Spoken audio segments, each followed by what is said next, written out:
Hey, I'm reading through Acts with the guys I'm discipling, and we're in chapter 28.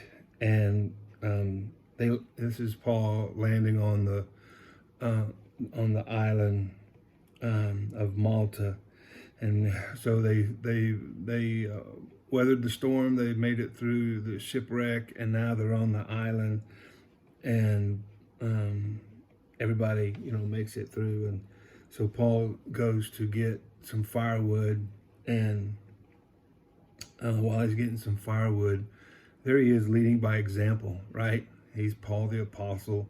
He's I guess he could be telling people what to do, but he's leading by example.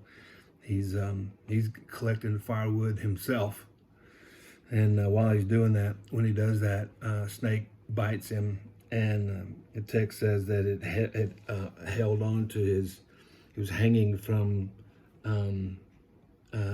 his hand, and so it fastened itself to his hand in verse 3. And so the islanders thought, well, he must be a murderer because this bad thing happened, which is isn't that what they said in John chapter 9 about the man who was born blind?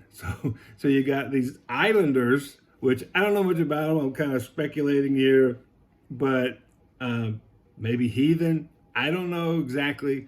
But the people in John were the Pharisees. They were the religious people. So you got these trained religious people who think on the same level as these islanders who have no training.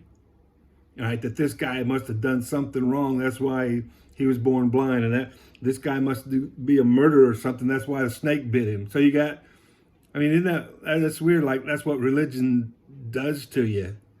You just think on the same level of those who don't know God. You just go immediately to, well, he must have done something wrong. God's punishing him.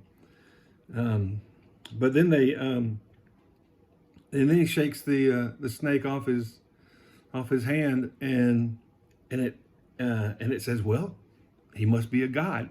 So in the mind of these people, Paul goes from being a murderer to a god, right?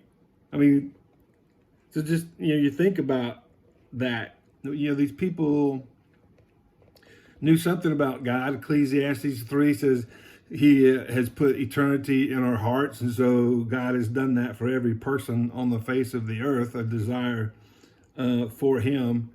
In Acts 17, Paul compliments the people on their attempt to reach God and connect with God with all the different statues, and him saying, "I see here you're very religious," and but these are the people that we're reaching out to. These are the people that Jesus wept for.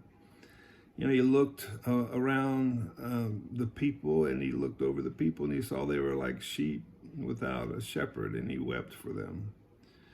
And so I just want to encourage you to keep pressing on and keep pursuing God and reaching out to people. This is their condition, but we have a sovereign God who leads us and is in control and gives us power to love.